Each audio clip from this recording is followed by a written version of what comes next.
فوائد کی بیس پہ ایم کیو ایم نے یہ اتحاد کیا ہے؟ انہیں کیا فائدہ ہو سکتا ہے اور نون لیگ کو اس سے کیا فائدہ دیکھنا ہو یہ سکتا ایم ہے؟ کیو ایم کا اپنا فیصلہ ہے، ایم کیو ایم نے کس بنیاد پر یہ فیصلہ کیا ہے. خیر معاملات اس انتخاب کے ہو جانے تک یوں ہی چلتے رہیں گے. اس بیچ بہت سارے اور معاملات بھی ہیں، ان کو بھی ذرا آپ تک پہنچانا ضروری ہے.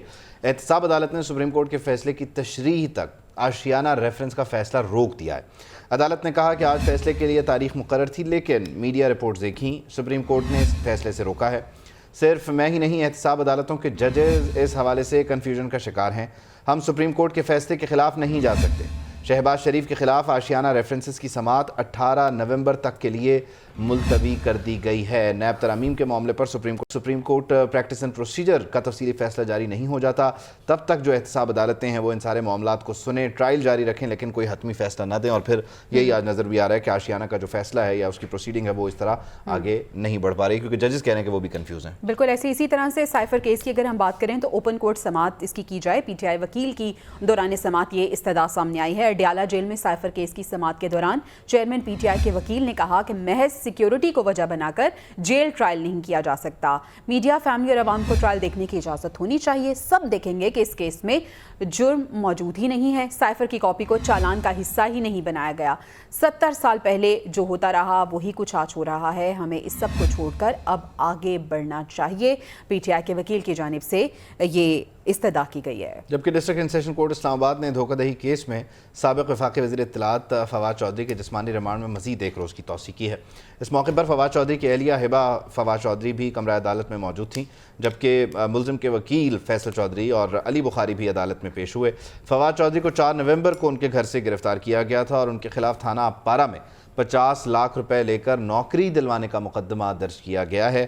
اور اب کہا جا رہا ہے کہ ان سے ریکوری کرنی ہے 50 لاکھ روپے کی، اور 50 لاکھ روپے کی ریکوری کے لیے انہیں منہ پر کپڑا ڈال کر عدالت میں لایا جا رہا ہے، جو خاصا حیران کن ہے اور سوال طلب ہے. ہم بریک کے بعد ملتے ہیں. معمول ہے اور کسی کے کان پر جوں نہیں رینگ رہی ہے. امریکہ کا دوغلا پن بھی ایسے میں کھل کر سامنے آ رہا ہے. ایک طرف امن کی بات ہو رہی ہے اور دوسری طرف اسرائیل کو اسلحہ بیچنے کی تیاری ہو رہی ہے.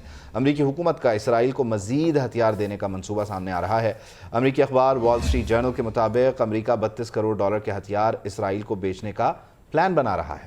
جی ہاں، اور بائیڈن انتظامیہ نے کانگریس کو ہتھیار بھیجنے کے منصوبے سے آگاہ بھی کر دیا ہے، جبکہ امریکی صدر جو بائیڈن کا اسرائیلی وزیراعظم کو ٹیلی فون دونوں رہنماؤں نے جنگ کی صورتحال پر تبادلہ خیال کیا ہے. تو ایک جانب امریکہ جو ہے وہ بات کر رہا ہے کہ سیز فائر کی تو بات خیر نہیں کر رہا، ایک جانب امن کی بات کر رہا ہے کہ امن ہونا چاہیے. امن کی بھی بات نہیں کر رہا، کہہ رہا ہے وقفہ کر لیں، جنگ میں وقفہ کر لیں. جنگ میں وقفہ کر لیں. اسکول ہے 8 پیریڈ کے بیچ میں 4 پیریڈ کے بعد ایک بریک کر لیں بس، باقی اس کے بعد اپنی کارروائی جاری رکھیں. اپنی کارروائی بھی جاری رکھے. نہ صرف وہ ایڈ دے رہا ہے بلکہ اسلحہ بھی بیچ رہا ہے. تو لیٹس سی کہ اب امریکہ جو ہے وہ چاہتا کیا ہے. اقوام متحدہ کی اگر ہم بات کریں تو سلامتی کونسل کے بند کمرہ اجلاس میں بھی اختلافات ختم نہیں ہو سکے. سلامتی کونسل کا ایک اور اجلاس بے نتیجہ ختم ہو گیا ہے.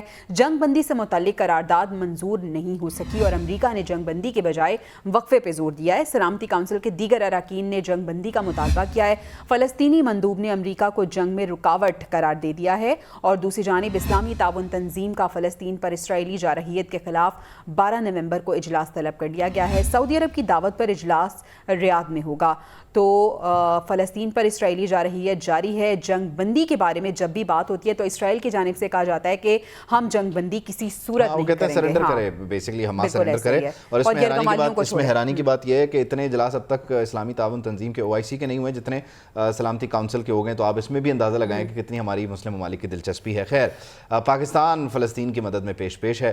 90 ٹن امدادی سامان کی دوسری کھیپ ہم نے بھیج دی ہے. نگران وزیر خارجہ جلیل عباس جیلانی اس موقع پر کہتے ہیں کہ امداد انسانی ہمدردی کی بنیادوں پر بھجوائی جا رہی ہے. سامان میں خوراک ہے، دوائیں ہیں اور کچھ ضروری اشیاء ہیں. انہوں نے کیا کہا ہے ذرا سنیے. پرائم منسٹر آف پاکستان جناب انوار الحق کاکڑ صاحب کی خصوصی ہدایت پر نیشنل ڈیزاسٹر مینجمنٹ اتھارٹی انسانی ہمدردی کے تحت امداد کی دوسری کھپت روانہ کر رہی ہے. یہ تقریباً 90 ٹن کی امدادی سامان ہے جو حکومت کی طرف سے روانہ کیا جا رہا ہے. میں اس موقع پر اپنے فلسطینی بہنوں بھائیوں کو یہ میں یقین دلاتا ہوں حکومت پاکستان کی جانب سے، وزیر اعظم پاکستان کی طرف سے، پاکستانی افواج کی طرف سے، کہ ہم نے ہمیشہ فلسطین کے عوام کے ساتھ ایک جامع طور پہ ہم نے ان کے ساتھ کھڑے رہے ہیں اور ہمیشہ ان کے ساتھ کھڑے رہیں گے اور آئندہ بھی جو ان سے ہے ان کے ساتھ ہم سولیڈیرٹی شو کریں گے. خیر یہ سارے معاملات ہیں اور اس کو ہم ڈسکس کر لیتے ہیں. بریگیڈیئر ریٹائرڈ احمد سعید مناع صاحب ہم جوائن کر رہے ہیں. تھینک یو سو مچ احمد صاحب آپ کے وقت کا. یقینی طور پر یہ جو معاملات ہیں یہ سب کے سامنے ہیں اور اس میں حیرانی اور پریشانی کی بات یہ ہے کہ جنگ میں وقفے کی تجویز امریکہ دے رہا ہے. سیز فائر کی قراردادیں سلامتی کونسل سے منظور نہیں ہو رہی. OIC کے اجلاس اس تواتر سے ہو نہیں رہے, ہو بھی رہے ہیں تو کوئی خیر خاطر خواہ نتیجہ نہیں ہے. اس مسئلے کا پھر حل کیا ہے؟ یہ سارا علاقہ اسرائیل کے پاس چلا جائے, اس کا کوئی 2 اسٹیٹ سولوشن بھی آپ کو نظر آ رہا ہے ہوتا ہوا؟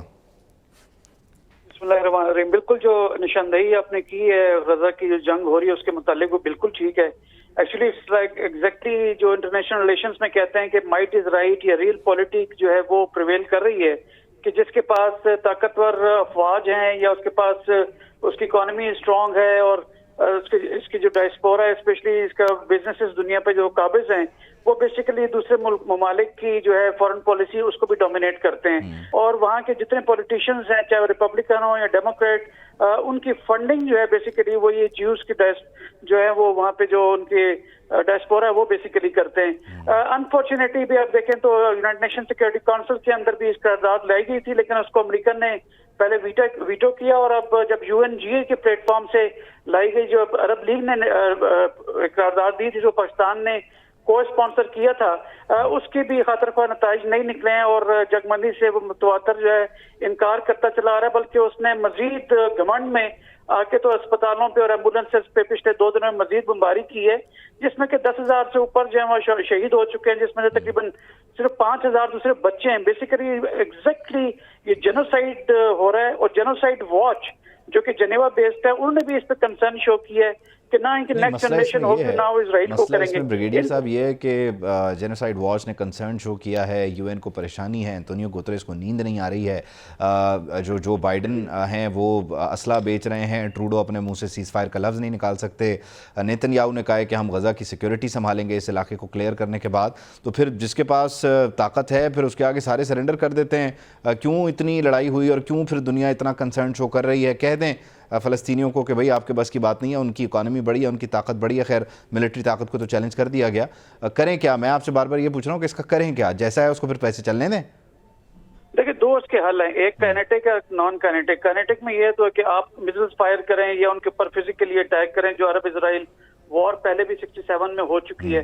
لیکن انفارچونیٹلی جس طرح کی بڑی طاقتیں اس میں امریکہ سر فہرست ہے اس کے بحری بیڑے جو ہیں وہ ابھی سوئس کینال کے ذریعے اس میں بحر ہند میں بھی آ رہے ہیں اور میڈیٹرینین سی کے اندر بھی وہ موجود ہیں. تو آپ فزیکلی جو اٹیک کرنے کی جو بات ہے وہ آپ کو جو ہے وہ 3rd ورلڈ وار کی طرف لے کے جا سکتی ہے جو پہلے ریجن اور پھر مکمل دوسری دنیا جو باقی دنیا اس تک پھیل سکتی ہے.